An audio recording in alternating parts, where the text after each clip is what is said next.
This is the video accompanying the chapter on microsurgery for basilar apex aneurysms. We will discuss our treatment algorithm for basilar apex aneurysms, followed by an overview of the approaches to the basilar apex. Finally, we will conclude with a case illustration.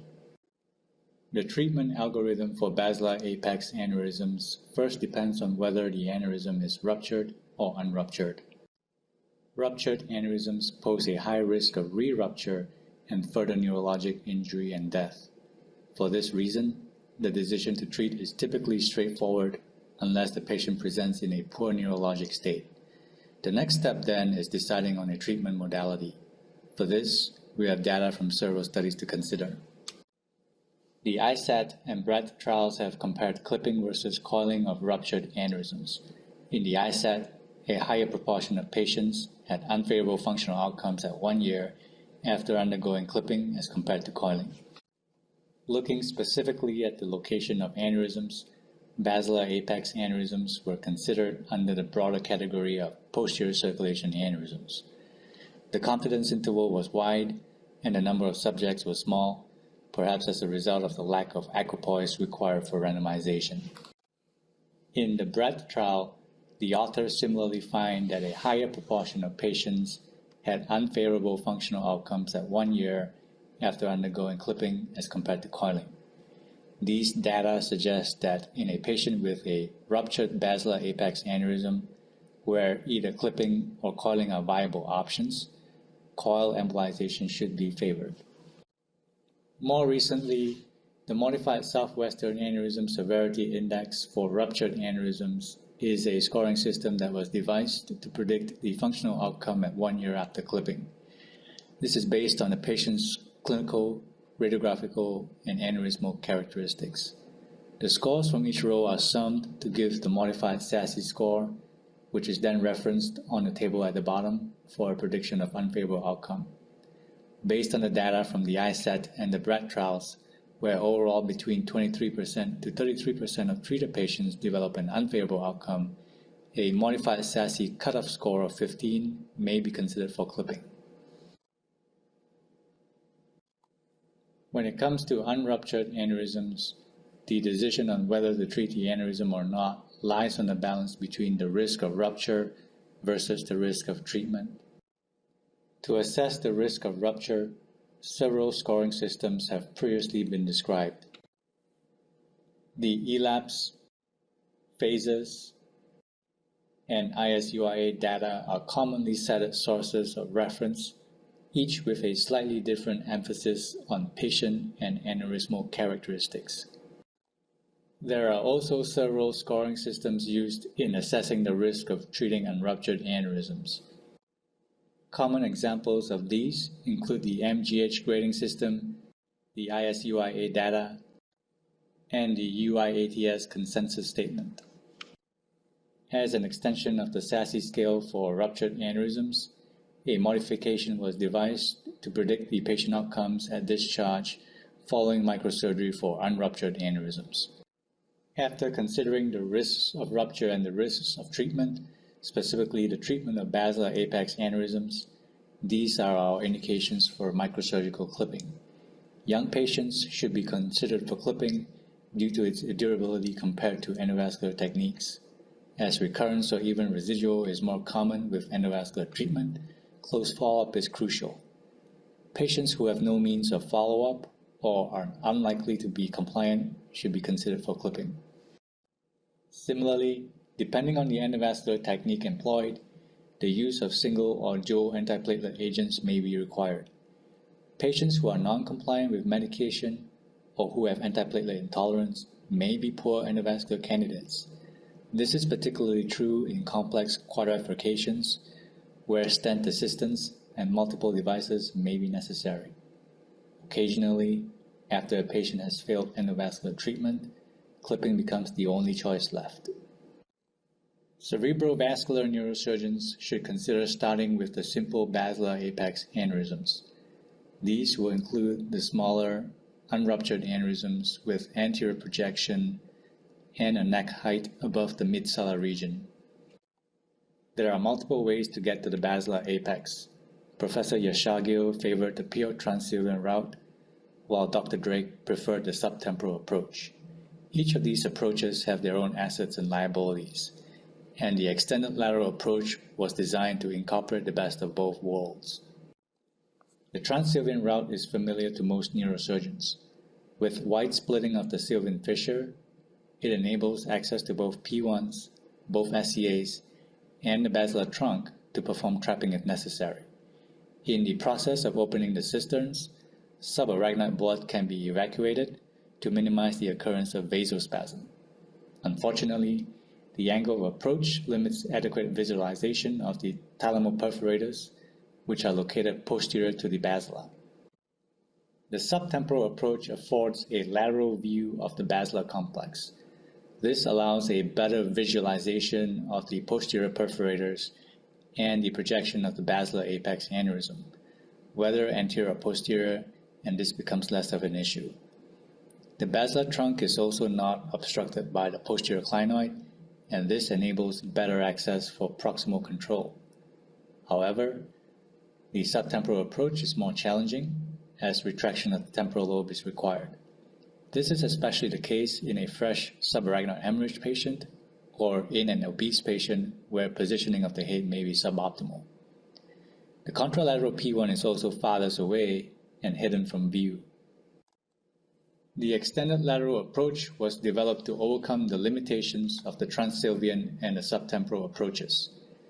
The essential elements of the extended lateral approach include the following. It is performed from the surgeon's dominant side, which facilitates a dual lateral dissection plane and clipping, so a left craniotomy for a left-handed surgeon. The sylvian fissure is opened as widely as possible. The surgical field is centered on the third nerve. The drainage to the sphenoparietal sinus is dissected or ligated to enable the temporal lobe to fall away, further widening access. If further access is required, the mesial temporal structures can be elevated out of the incisura to the level of the cerebropeduncle. Posterior dissection is performed behind and below the ipsilateral P1, not through the aneurysm neck. The initial clip is fenestrated with a very small blade to close the contralateral neck. The final clip is a short, conventional clip to eliminate residual neck filling through the fenestration. As a result of these maneuvers, the extended lateral approach provides the benefits of both the transsylvian and subtemporal approaches.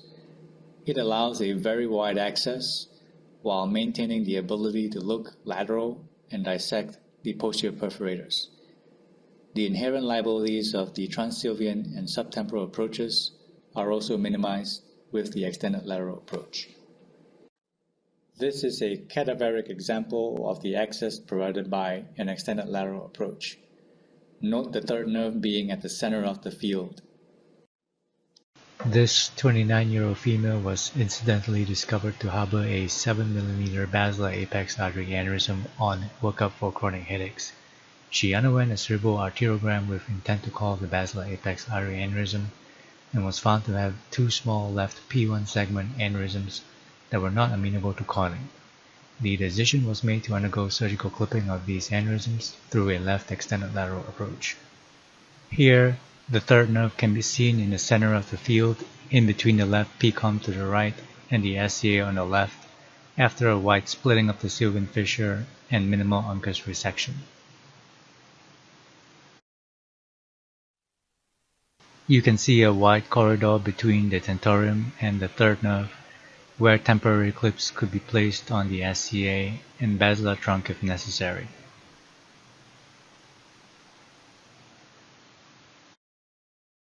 Further opening of the membrane of liquid exposes the basilar apex and aneurysm.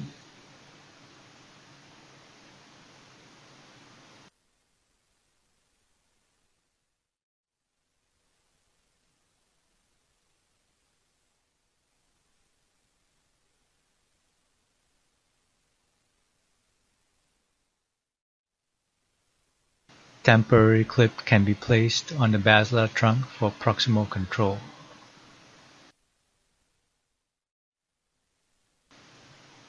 This facilitates distal neck dissection.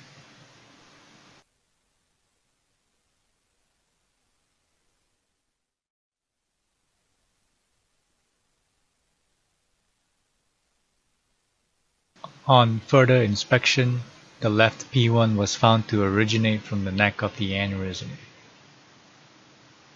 Fortunately, the patient had robust posterior communicating arteries bilaterally. The decision was made to sacrifice the left P1 by including it in the clip, and allow the rest of her left PCA supply to be provided by the left posterior communicating artery.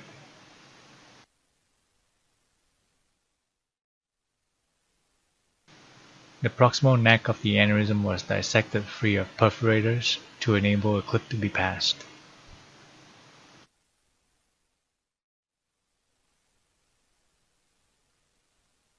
In this case, a straight clip was felt to be sufficient to address the aneurysm. The posterior blade of the clip is carefully inserted through the previously dissected plane, and the clip is gently and slowly released while ensuring appropriate positioning throughout. The suction on the non-dominant hand provides assistance in retraction, visualization, and guidance of the tip of the blades to prevent migration.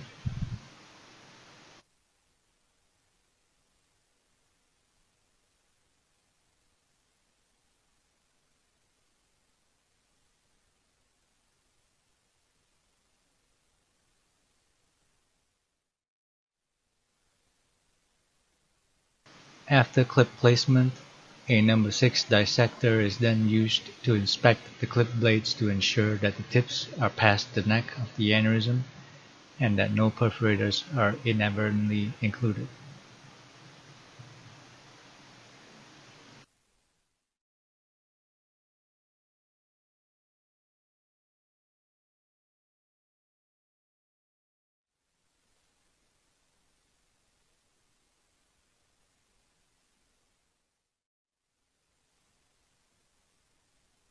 A short straight clip is used to occlude the small P1 aneurysm.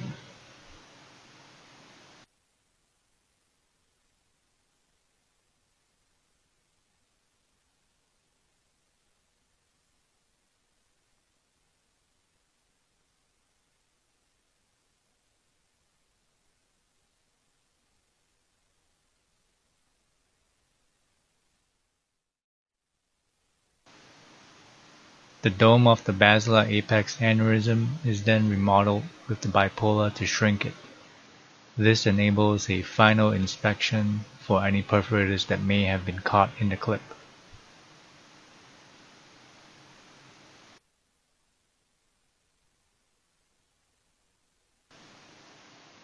ICG video angiography demonstrated good filling of the P1 segment and perforators through the posterior communicating artery.